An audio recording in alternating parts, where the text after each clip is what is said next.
Vocês botaram uma pressão em mim danada, hein? Tem alguém com fome aí? Glória a Deus. Então abra a palavra do nosso Pai no livro de 1 Samuel, a partir do versículo 10. 1 Samuel, a partir do versículo 10. Está escrito assim: Jessé levou a Samuel 7 de seus filhos, mas Samuel lhe disse: o Senhor não escolheu nenhum desses. Então perguntou a Jessé: esses são todos os filhos que você tem? Jessé respondeu: ainda tenho o caçula, mas ele está cuidando das ovelhas. Samuel disse: traga-o aqui. Não nos sentaremos para comer enquanto ele não chegar. Jessé mandou chamá-lo e ele veio. Ele era ruivo, de belos olhos, boa aparência. Então o Senhor disse a Samuel: é esse, levanta-se e unge-o. Samuel apanhou o chifre cheio de óleo e ungiu na presença dos seus irmãos. E a partir daquele momento, o Espírito do Senhor apoderou-se de Davi e Samuel voltou para Ramá. Irmãos, nós estamos numa série de mensagens sobre o poder da atitude. E eu acredito que, assim como eu, todas as atitudes que nós tomamos, ela tem como objetivo nos levar para algum lugar.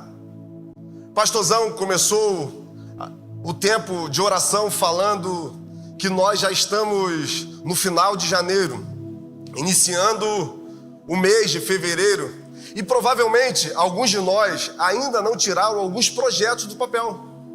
Ainda estamos sonhando ou conjecturando que de repente algo vai acontecer e a partir desse momento eu vou viver tudo aquilo que Deus tem.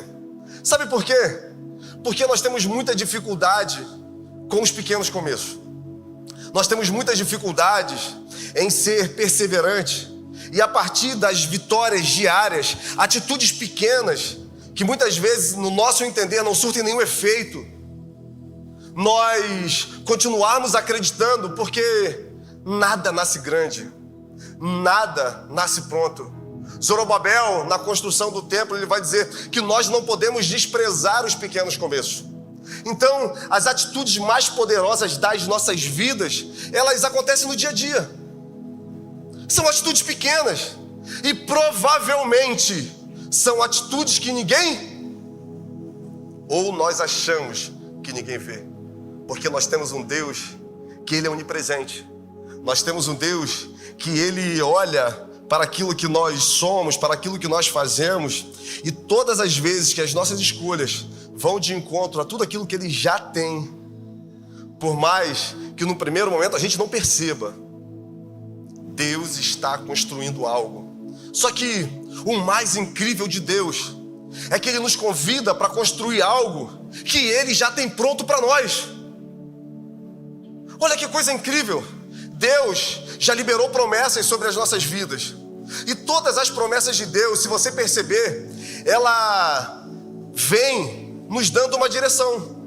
Só que a promessa já vem pronta. Deus, Ele olha para o momento que nós estamos e Ele aponta aquilo que nós vamos nos tornar nele. Mas Ele não fala do trajeto. Há quem diga que a grande felicidade está no caminho. Há quem diga que a grande felicidade está nas relações que nós construímos enquanto estamos indo em direção ao que Deus já tem para nós. Por isso, nós precisamos colocar na nossa mente que todos os dias, mesmo que pareça repetitivo, mesmo que no primeiro momento a gente olhe e acredite que seja cansativo, mesmo que pareça que ninguém está vendo, mesmo que a gente se sinta negligenciado, mesmo que a gente coloque expectativas em pessoas, acreditando que elas vão nos ajudar a chegar no lugar que Deus quer, e essas pessoas não estendem suas mãos, mesmo assim, nós devemos continuar acreditando em tudo aquilo que Deus tem e principalmente que Ele está olhando a tudo aquilo que nós fazemos. Porque o texto que nós lemos fala de um momento muito significativo na história do povo de Israel. Existia um menino que estava cuidando das ovelhas do seu pai. Ele estava no pasto. Ele estava fazendo aquilo que ele fazia todos os dias. Ele, com muita ousadia no seu coração, alegrava-se com a possibilidade de, enquanto cuidava das ovelhas, alegrar também o coração de Deus. Ele não sabia, mas dentro da sua casa estava tendo uma reunião muito importante. O profeta Samuel tinha ido até a casa de Jessé para ungir o futuro rei de Israel. O rei, nesse contexto, ainda era Saul. Saul, ele vem depois que os filhos de Samuel são rejeitados. Samuel, ele repete o mesmo ciclo de Eli, mesmo ele tendo experiências profundas com Deus, mesmo ele ouvindo a voz de Deus. No momento que ele está numa idade muito avançada, ele pega os 2 filhos e ele coloca os seus filhos para liderar Israel. Só que os cabeças de Israel chamam Samuel e falam: olha, os seus filhos não andam no mesmo caminho que você anda. A palavra de Deus vai dizer que os filhos de Samuel eram vaidosos. A palavra vai dizer que os filhos de Samuel eram corruptos. Eles liberavam decretos de justiça sem antes consultar a Deus. Então Samuel se entristece em seu coração, porque o povo diz: olha, nós precisamos de um rei. Nós precisamos de alguém que tipifique para nós uma figura de autoridade, porque todas as nações têm e nós não temos. Samuel vai até Deus e lança sobre ele todas as petições. Lança sobre Deus a frustração que ele estava sentindo, porque ele olhava para a atitude do povo e ele achava: eu estou sendo rejeitado. Mas Deus fala para Samuel: olha, não é você que está sendo rejeitado. Esse povo, desde que eu tirei do Egito, eles me rejeitam. Mas já que eles querem um rei, vamos fazer segundo aquilo que está no coração deles. Mas esse povo tem que saber que se eu levantar um rei, eles vão ser dependentes do rei. O rei vai ter uma parte de tudo que eles plantarem. O rei vai poder pegar os seus filhos. O rei vai dominar sobre as suas filhas, sobre os seus servos. O rei vai dominar sobre os animais deles. Samuel então fala tudo segundo Deus falou para ele e para o povo. E mesmo diante de todo o cenário, o povo decide: nós queremos um rei. Samuel então vai para Ramá, e a palavra vai dizer que Deus aponta um caminho para ele: olha, eu vou enviar uma pessoa lá, e essa pessoa você vai ungí-lo e ele vai ser o futuro rei de Israel. Dias se passam e a palavra vai dizer que o filho de Quis, um homem chamado Saul era um cara bonito, Saul era um cara alto, o mais alto de Israel, batia em seu ombro, era habilidoso com as palavras. Ele era um pastor de jumentas, de mulas, e uma de suas mulas tinha sumido. Uma das mulas do seu pai tinha sumido. Ele então resolve, junto com o seu moço, ir procurá-la. Ele procura, só que ele não acha. Ele começa a ficar preocupado: meu pai já perdeu uma jumenta, agora ele vai também achar que perdeu o filho. Vamos voltar. Só que o seu moço fala: olha, tem nessa cidade um homem que é profeta de Deus. Quem sabe esse homem ele pode nos ajudar. Só que existia uma tradição que ninguém poderia se apresentar diante do profeta, do sacerdote, sem oferecer alguma coisa. Saul olha para si e percebe que não tem nada para oferecer. Mas o moço fala: olha, por mais que você não tenha, eu tenho uma moeda, vamos dar essa moeda de prata para o profeta. Ele então vai até a casa de Samuel, ele oferta na vida de Samuel. Naquele momento Deus fala: olha, esse é o rei que vai governar a nação de Israel. Existem muitas correntes teológicas que afirmam que Saul não era um rei segundo o coração de Deus. Mas eu te convido depois a se debruçar sobre esse texto. E você vai perceber que no momento que Deus unge Saul, no momento que Deus dá uma autoridade de governo sobre a vida dele, existia uma expectativa no coração de Deus que o reino dele fosse perpétuo. E chega um momento na palavra que o próprio Samuel fala para ele: olha, Deus ia perpetuar o seu reino. E Saul começou a ser, então, o monarca de Israel e começou a ter algumas vitórias. Ele venceu os filisteus, ele começou a organizar a cidade. Só que em determinado momento, Saul ele começa a se perder, porque ele começa a olhar para si e perceber que as pressões do lugar que ele estava eram insuportáveis. O homem que tinha tido uma experiência com Deus, o homem que tinha visto Deus transformar a realidade dele, agora está em guerra contra os filisteus, e já se passam 7 dias e Samuel não chega. O povo começa a pressionar ele, porque os filisteus eram muito numerosos, e ele, numa atitude impensada, o que ele faz? Ele pede para que peguem o material do sacrifício, e ele sacrifica.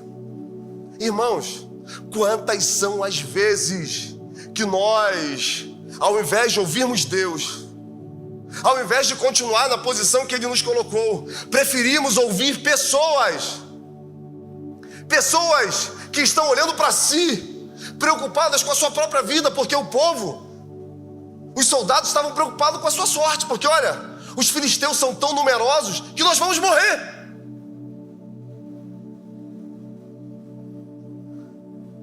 Samuel então chega e quando ele percebe que Saul tinha sacrificado, ele fala: olha, hoje o seu reino será destituído. Só que não foi de uma hora para outra. Saul continuou reinando e agora vem uma outra guerra contra os amalequitas.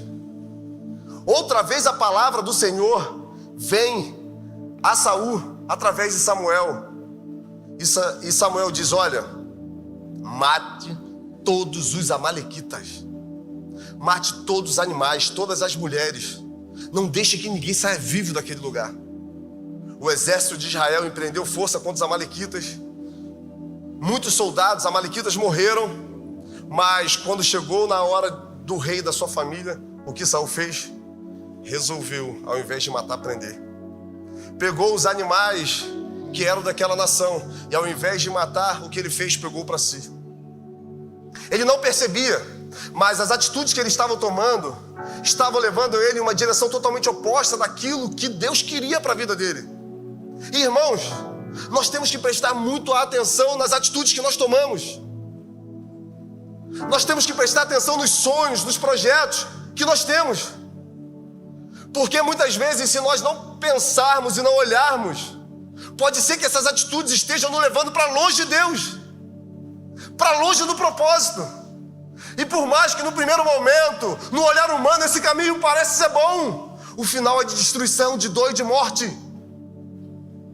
Por isso que as nossas escolhas têm que estar diretamente alinhadas com as escolhas de Deus para as nossas vidas.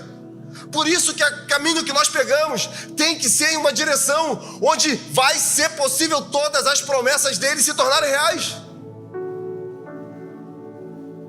Quais escolhas você está tendo? Quais os caminhos que você está tomando? Será que indo nessa direção é possível que você alcance tudo aquilo que Deus tem para você? Em alguns momentos, nós temos que parar e olhar para onde essa estrada que estamos pegando vai nos levar. Porque se a gente só for ao sabor da maré, no caminho do relento, pode ser que mesmo achando que estamos indo numa direção certa, nós estamos indo em uma direção totalmente contrária. Eu sou um cara que eu sempre acho que eu vou conseguir chegar no lugar que eu quero, mesmo sem saber o destino. Eu não sei você, mas às vezes é comum eu sair com Jéssica e a gente ir em algum lugar e eu achar, cara, dá para chegar lá. É só eu pegar aqui, eu tento lembrar aquela memória fotográfica e normalmente eu me embolo nesse trajeto. Você que é mulher vai entender mais do que eu estou falando. Mas pra gente existe um trajeto pronto. Pra gente existe um caminho pré-estabelecido. E esse caminho é a palavra de Deus. E quando Saul não mata os amalequitas em sua totalidade, Deus chama Samuel para uma conversa. E Deus faz uma pergunta a Samuel: até quando você vai ficar tendo pena de Saul? Até quando você vai ficar com essa relação que não vai possibilitar que você ande no caminho da promessa? Até quando você vai insistir com alianças com pessoas que não acrescentam naquilo que Deus tem para você? Até quando você vai continuar andando no caminho dos ímpios, sentando na roda dos escarnecedores? Até quando você vai continuar acreditando que com a sua força você vai conseguir mudar essa pessoa? E sem perceber, ela vai sugando toda a sua força, energia, toda a sua fé. E você insiste em ter alianças com pessoas que não têm aliança com você. Porque Samuel tinha uma aliança com Saul. Tanto que o próprio Deus indaga ele: até quando? Mas Saul não tinha uma aliança com Samuel. Porque quando Deus dá a direção, ele fala: se Saul souber o que eu vou fazer, ele vai me matar. Perceba.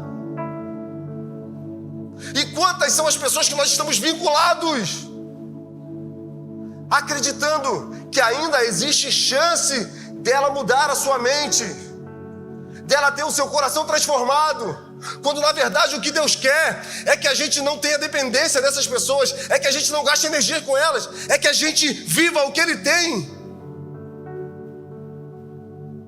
E Saul vai, e Samuel vai, e ele vai até a casa de Jessé, e ele se apresenta para os profetas da cidade, porque, irmãos, todas as vezes que o profeta ia em algum lugar, o povo temia muito. Os profetas vão em direção a Samuel e perguntam: você vem em paz? Porque em alguns casos o profeta chegava e liberava a palavra de justiça. Samuel então diz: não, eu vim em paz. E ele vai até a casa de Jessé. E quando ele chega na casa de Jessé, eu imagino agora ele falando com Jessé e seus filhos aquilo que estava no coração de Deus. E a palavra vai dizer que em determinado momento ele olha para um dos filhos de Jessé, o mais velho, chamado Eliabe, e ele logo pensa: é esse é o futuro rei de Israel. Eliabe era forte, Eliabe era alto. Perceba que Samuel procurou relacionar ao futuro rei uma aparência física. Ele achou que da mesma forma que Deus fez com Saul, ele ia fazer com Eliabe. Afinal, ele olhou as características exteriores. Deus não trabalha com padrão. Se você perceber a luz da palavra, Deus não segue um caminho pré-estabelecido por ninguém. Ele cria os seus próprios caminhos. Ele escolhe as pessoas que ninguém acredita. Ele ama os rejeitados. Ele vai de encontro aos necessitados. Ele chama para uma grande obra aqueles que estão à margem. Sabe por quê? E eu pego a resposta de Deus para Samuel: porque Deus não vê como o homem. Deus não vê como o homem vê. Deus não olha da forma que nós olhamos. Enquanto nós olhamos o exterior, enquanto olhamos aquilo que é visível, Deus, Ele olha o coração. Todas grandes histórias de homens de Deus na palavra, todas as histórias dos grandes homens de Deus dentro do cristianismo, sempre aconteceu através de pessoas que não tinham aparência exterior, mas tinham um coração voltado a obedecer a Deus. São esses que Deus procura. Homens com o espírito quebrantado, homens com o coração contrito. Então, Jessé chamou outro filho, Abinadab, Pô, deve ser esse, é o segundo. E novamente Deus rejeita. Jessé chama Samar. Jessé chama os seus outros 4 filhos. Só que Deus rejeita todos. E agora tem um grande problema na mão de Samuel. Porque assim, se Deus mandou ele ir até a casa de Jessé, que lá o futuro rei de Israel seria ungido, e todos os filhos de Jessé se apresentaram e foram rejeitados, calma aí, só tem 2 possibilidades. Ou Deus se equivocou, ou Deus se enganou, ou Jessé tem algum outro filho. E perceba, em nenhum momento dessa história, mesmo com todas as negativas, o nome de Davi é tocado por ninguém. Porque Jessé podia falar, olha, tem mais um, não tem todos aqui. Mas é Samuel que tem que perguntar, por acaso existe mais alguém? Jessé responde, tem mais um. Só que esse um era um menino diferente. Esse um era um jovem que se relacionava de uma forma tão profunda com Deus que ele conseguia alegrar o coração de Deus quando ninguém estava vendo. Esse um era um jovem que resolveu viver uma vida onde todas as suas atitudes levavam ele em direção ao coração de Deus. Por mais que ninguém estivesse vendo, por mais que ele não estivesse sendo notado, Deus estava olhando. Jessé então manda chamar Davi. E eu imagino agora Davi chegando, todo sujo, estava no pasto, no sol quente, num lugar seco.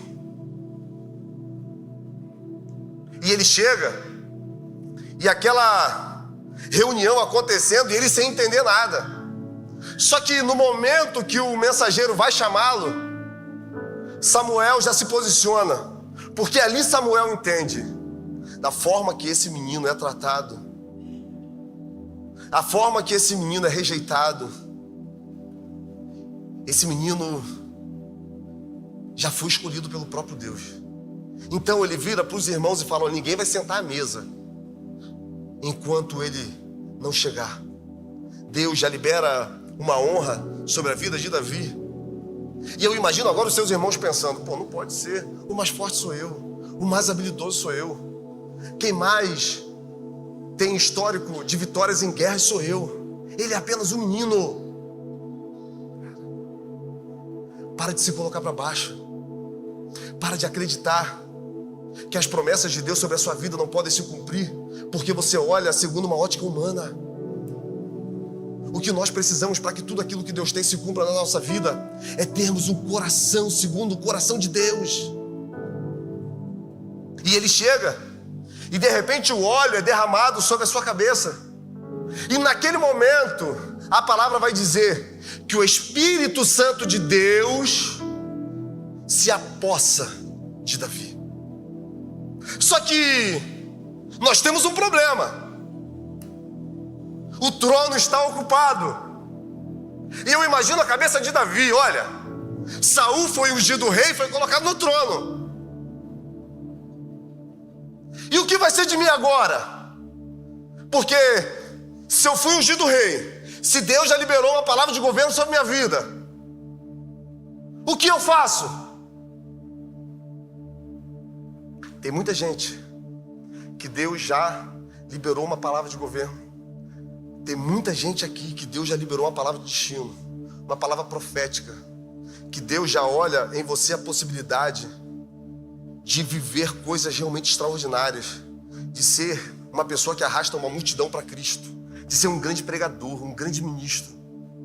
Só que, na maioria das vezes, a gente acha que Deus vai nos arrancar do lugar que nós estamos e vai colocar lá. E a gente não trilha um caminho de obediência. Davi, mesmo depois de ser ungido rei, sabe o que ele fez?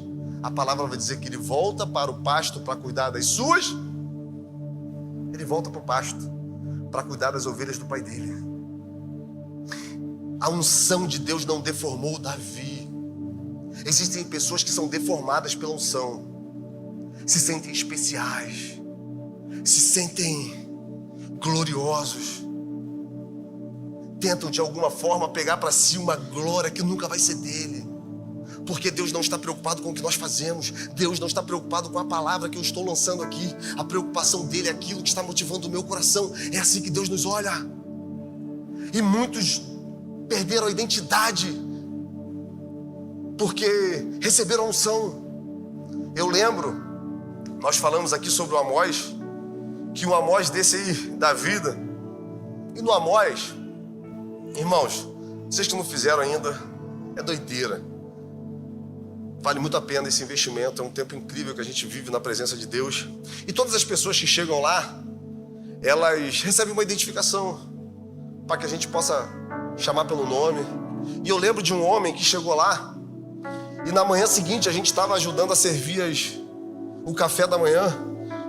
E quando ele veio, nós olhamos em direção ao crachá e antes do nome dele estava 2 letras. Estava um P e um R. Quando eu olhei aquilo, eu falei, cara, a unção de Deus já deformou. Ele já esqueceu quem ele é e misturou o título com a identidade. Deus não vai nos colocar em um lugar para que esse lugar nos roube dele. Muito mais importante do que você pode fazer para Deus é o que Deus deseja fazer dentro de você. Não permita que a unção dele, não permita que aquilo que ele prometeu mude quem você é. O menino, segundo o coração de Deus, não permitiu, mesmo já sendo rei, porque Deus já tinha liberado sobre ele. Ele volta e ele começa o outro dia de uma forma normal, indo cuidar das ovelhas. Só que agora, já de uma forma diferente. Agora com um posicionamento diferente. E Davi começa a ser conhecido em toda a cidade. As pessoas começam a olhar para esse menino mesmo cuidando das ovelhas do seu pai e ver que ele era diferente. E no momento que Saul é rejeitado, o Espírito de Deus sai da vida dele. Irmãos, todas as vezes que o Espírito de Deus sai da nossa vida, quem entra? Quem? Nós temos medo de falar, né? Bate na mesa. Mas Satanás entra.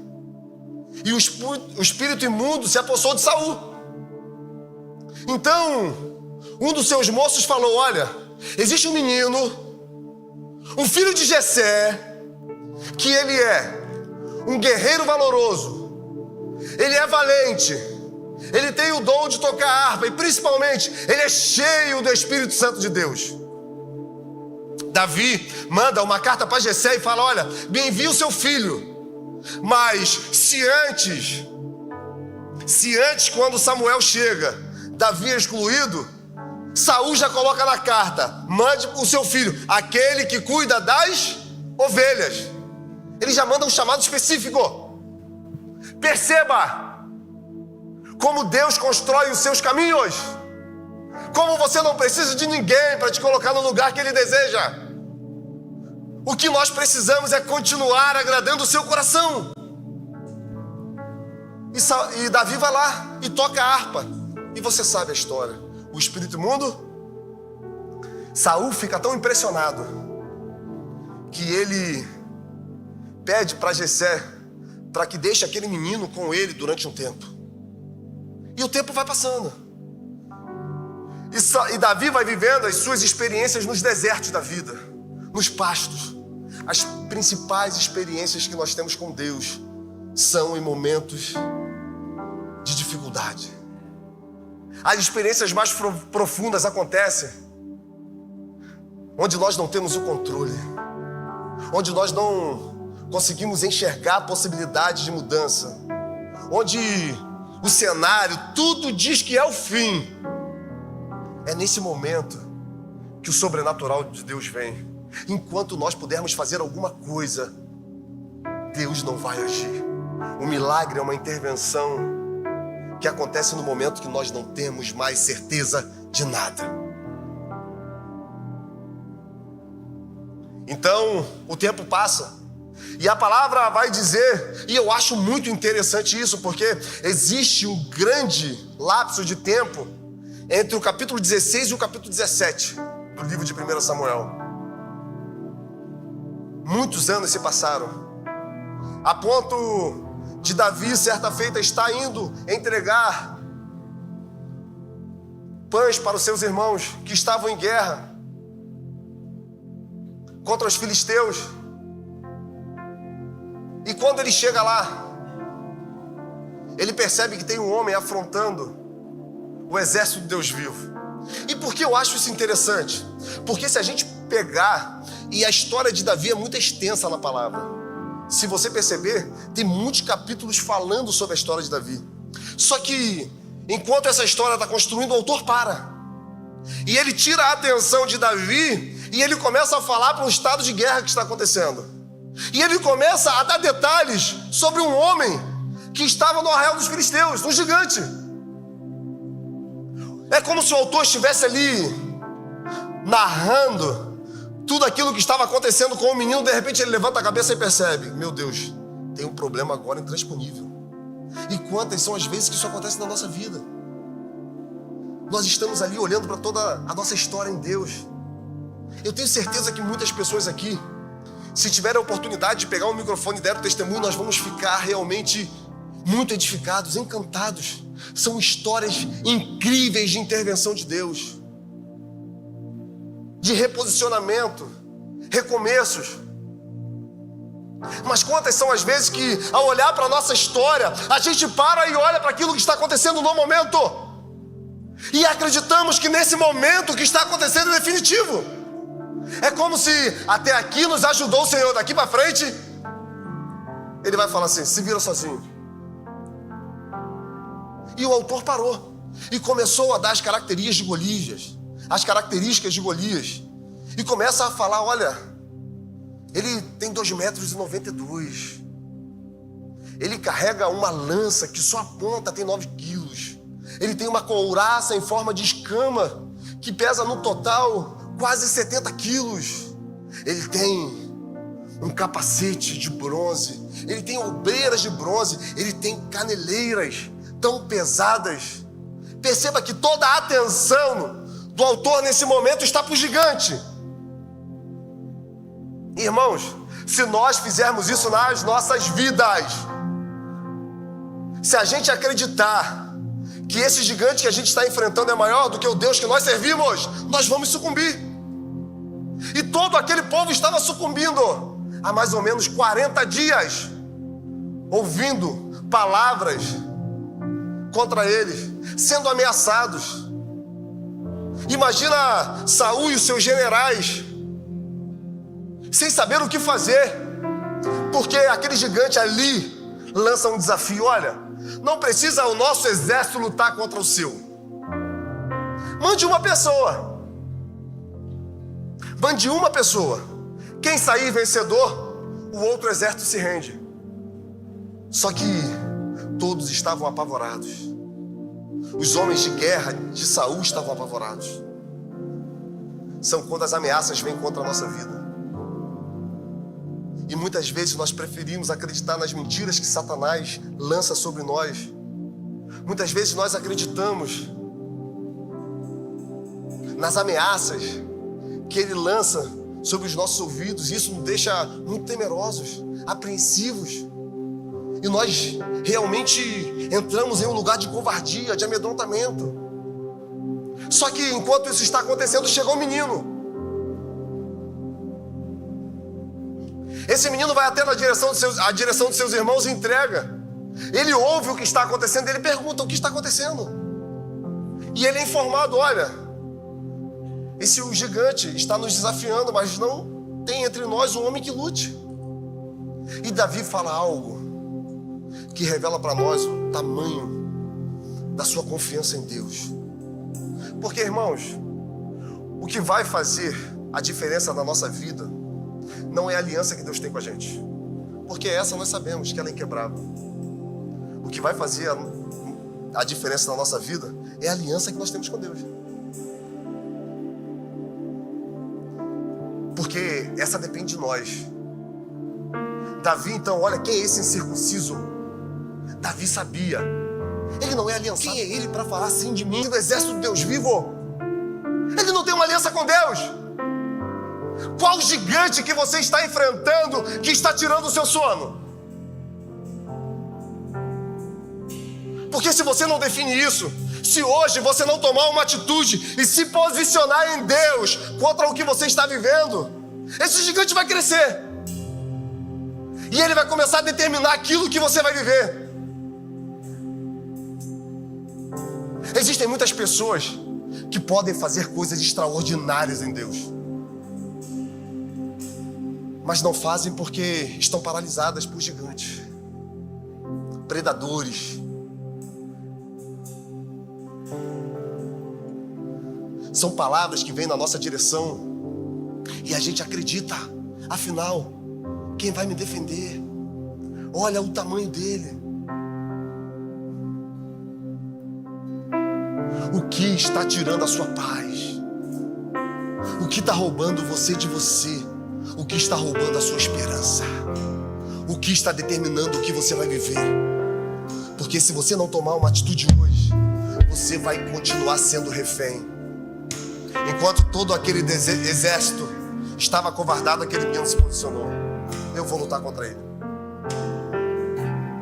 Quando ele fala isso, Saul já estava tão apreensivo que Saul manda chamar. Já que alguém quer lutar, chama ele. Só que quando Saul olha para Davi, Saul não reconhece Davi. Por isso que algumas correntes afirmam que existe um lapso muito grande de tempo. E durante todo esse tempo, Davi ficou esperando o momento da promessa se cumprir, sendo obediente ao seu pai, fazendo das malhadas o seu lugar de adoração a Deus.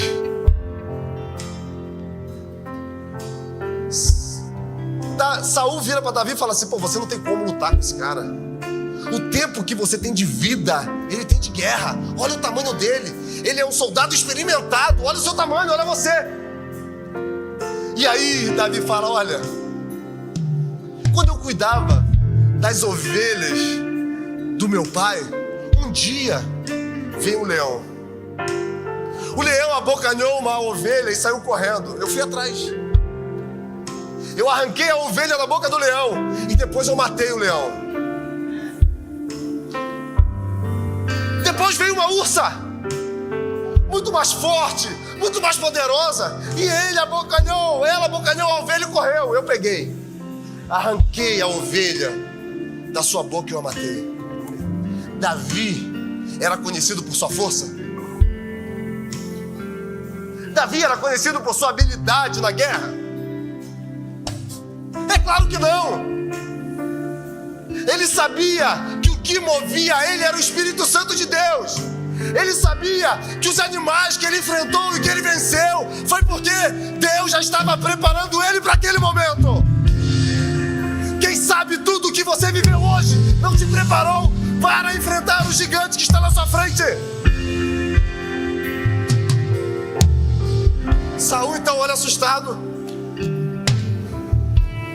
Já que você quer lutar, não tem ninguém mesmo. Deve ter pensado: quem vai morrer vai ser você. Vamos fazer o seguinte: vamos pegar a minha armadura e vamos colocar em você. Só que, irmãos, se a armadura valesse alguma coisa, quem enfrentava Golias era Saul. Se espada, se aquela roupa, aquela couraça valesse alguma coisa, garantisse a vitória, o próprio Saul ia. Mas ele não foi. Davi percebe que aquela armadura iria limitar os seus movimentos. Sabe, quando nós pegamos as experiências que nós temos, sabe quando nós pegamos os gigantes que nós enfrentamos e queremos vencer da mesma forma que fulano, cicrano venceu? Sabe quando a gente acha que se eu pegar esse mesmo corredor que alguém pegou, eu vou alcançar o que eu quero? Foi mais ou menos isso. É a couraça, é a espada. Davi falou: não, eu não vou não. Eu vou do jeito que eu sou, cara.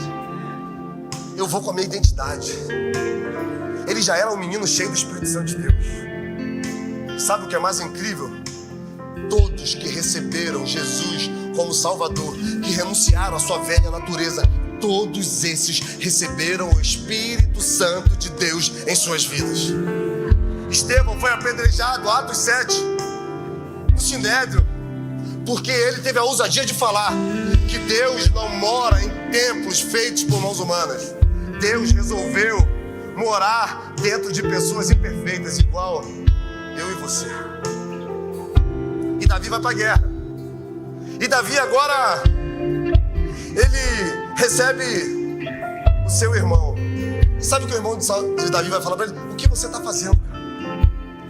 Olha quem você é, olha só. Perceba que como a casa de Davi era problemática. Até naquele momento o irmão dele estava tentando de alguma forma deformar aquele menino. Só que Davi se posiciona. E aí, irmãos, quando a gente se posiciona em Deus, vem a última cartada do gigante. Porque quando a gente resolve enfrentar os nossos medos, quando a gente resolve ir em direção à guerra, Ele vai lutar de todas as formas para que a gente não dê esse passo. Golias então dobra a aposta. Olha esse menino, olha o tamanho dele. Vocês estão de brincadeira comigo? Ele tenta me amedrontar. Ele continua falando palavras para de alguma forma Davi olhar para si e perceber que era impossível ele vencer aquele gigante. Era impossível se Davi estivesse indo para essa luta sozinho. Mas Golias estava confiando no seu tamanho, na sua força, na sua armadura. Davi diz para ele: olha, você vem contra mim com espada, você vem contra mim com cavalos, mas eu vou contra você com o Espírito Santo de Deus. E ainda hoje Ele vai colocar a sua cabeça na minha mão. Se é para Jesus, irmão, se é para Jesus,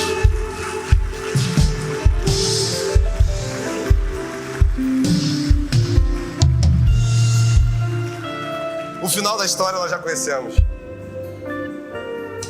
Um gigante no chão, uma cabeça na mão. Agora, aquele menino está dando passos muito mais intensos em direção ao propósito. Naquele momento, Davi viveu aquilo que nós gostamos de chamar de momentos de decisão. São momentos que podem mudar as nossas vidas para sempre. Ou nós ficaremos nesse lugar e seremos sempre uma sombra daquilo que poderíamos ser. Ou em Deus nós vamos em direção ao que Ele nos prometeu e vamos ver gigantes caindo, muralhas sendo destruídas, mar se abrindo, leões fazendo jejum, o sol parando, fogo descendo do céu. Você escolhe o que você vai viver. Deus já liberou sobre nós uma palavra, sobre uma promessa. Agora, você quer também que Ele acredite por você? Você tem que ter atitude. Atitude para acreditar em tudo que Deus tem para você. E se você acredita, eu quero te convidar a ficar de pé.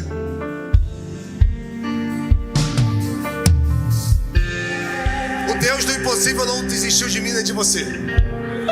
A pergunta é: será que nós não desistimos? Será que nós não aceitamos essa realidade que nós estamos vivendo como definitiva nas nossas vidas?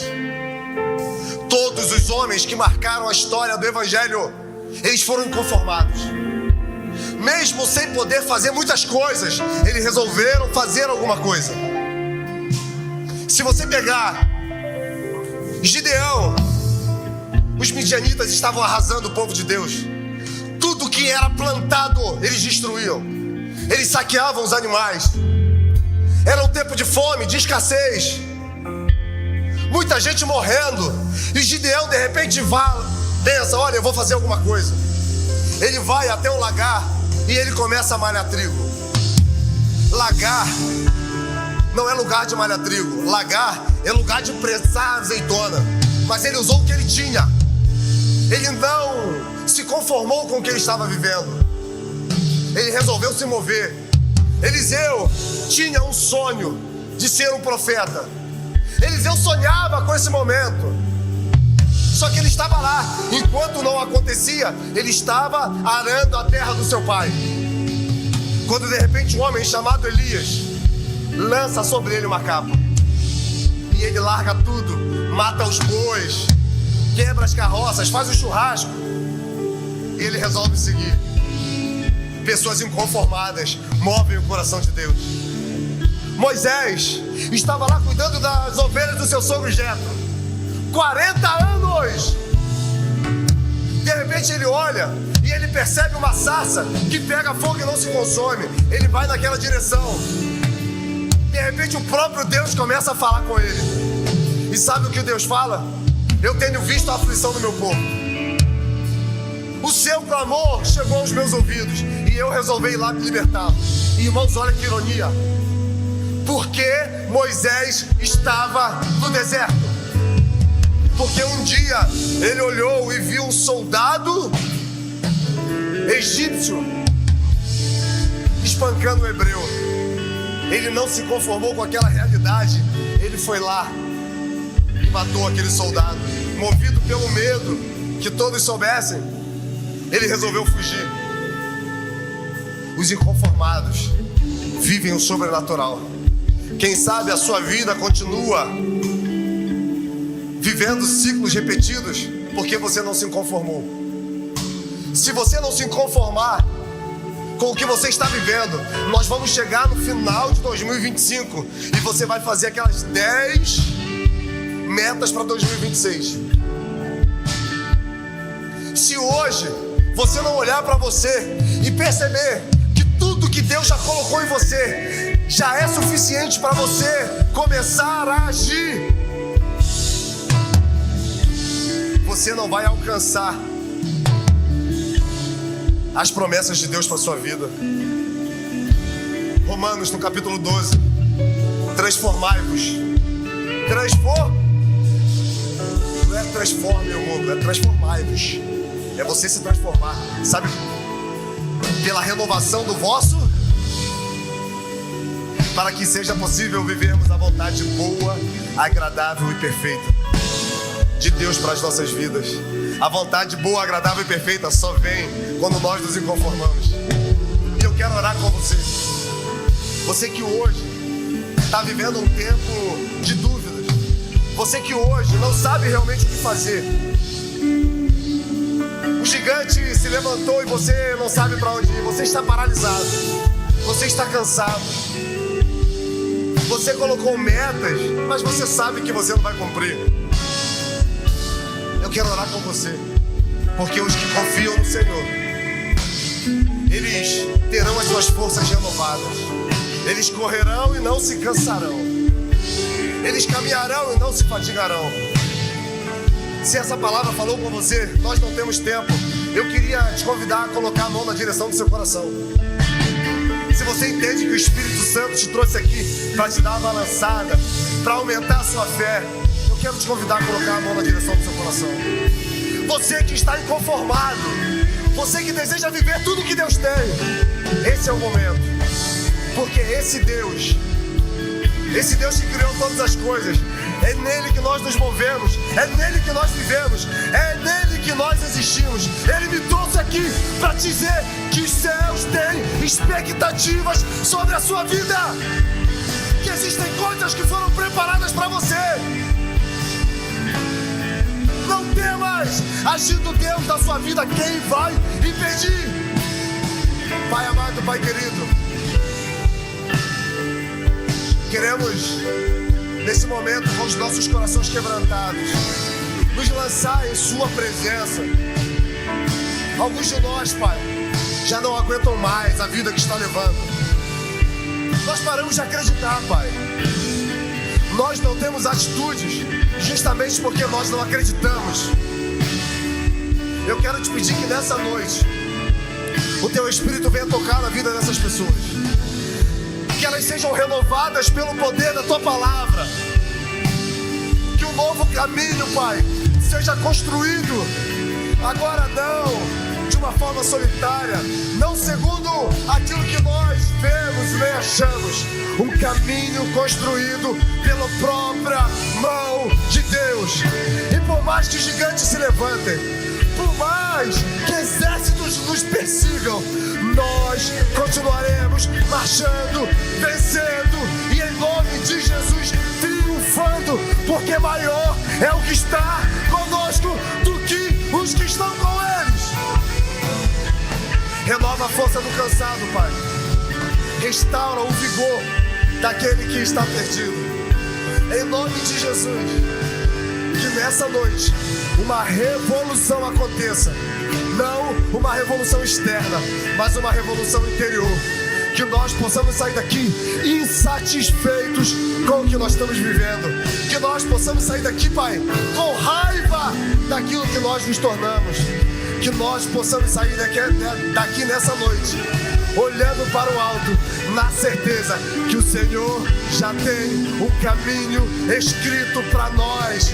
E por mais que o cenário seja de tormenta, por mais que o cenário seja de dor, felizes são aqueles que se escondem debaixo das asas do Deus Todo-Poderoso, porque esses estarão guardados na sombra do Onipotente.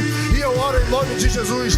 Vai na paz, que Deus te abençoe e seja tudo aquilo que Deus tem para você, em nome de Jesus.